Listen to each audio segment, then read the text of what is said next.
Привет, аз съм Влади Василев. Скъпи приятели, потърсиха ни няколко души, които имат сходни проблеми. Какъв е проблема и защо се обърнахте към господари на ефира?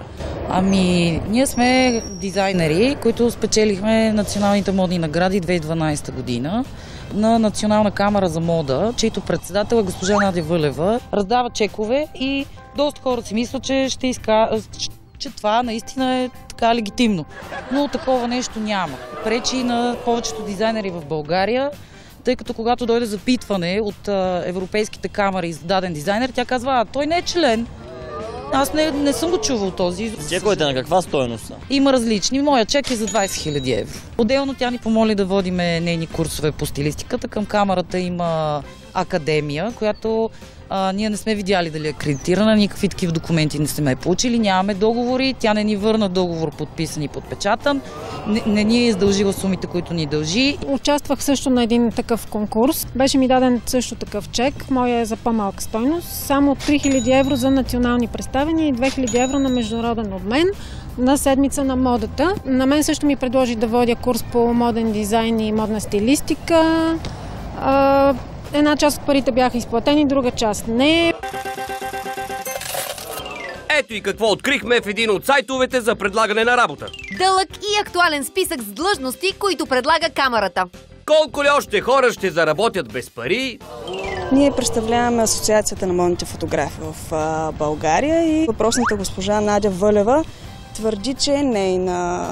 На вас тя колко пари дължи тази госпожа? За мен специално близо 5000 лева. На мене, аз също съм преподавател в тези школи и не съм получил нито един лев. Колко са те? Така, преподавателските са някъде между 2-3 хиляди лева. Отделно студиото ми е ползвано за всички останали школи и сумата там е около 2000 лева. При мен проблема е, че записах 2 курса. Парите ги платих авансово. Колко пари плати? 600 лева за 2 курса. Единият курс започна 2 месеца по-късно, проведе се до средата и в един момент курса прекъсна. С този, който не е започнал, този за грим, до ден днешен аз чакам да започне. Аз записах 2 курса, платих авансово 700 лева.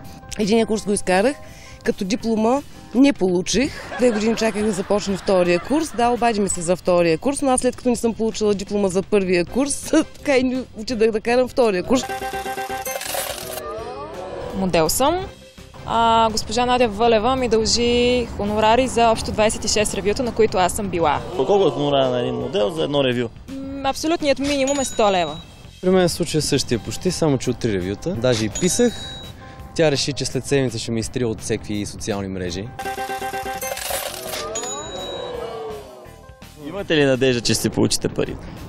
Ние непрестанно продължавахме и да ходим, защото Надеждата не умираше от нейните високопарни думи, че чака непрестанно европейски субсидии, само единствено за модата в България. На всички обясняваше, че едва ли не е личен приятел с Рокфелер, Рокшилдс, подобни личности, че от тях отделно от европейските субсидии, от тях очакваме отделно субсидиране само единствено за мода в България. Тя в момента организира тази национална музикална награда за творци. Обявява, че нашия бранд, който спечели миналата година националната модна награда OFG, ще облича музикантите, за което ние изобщо нищо не знаеме. Тя пише, че асоциацията е част от проекта и че ние имаме нещо общо с този проект, а ние не искаме да имаме нищо общо с него. Ние от господари на ефира ще направим всичко възможно да се срещнем с госпожа Надя Вълева и да й зададем необходимите въпроси, които никак не са малко. Това е сега от нас за господари на ефира, Влади Василев.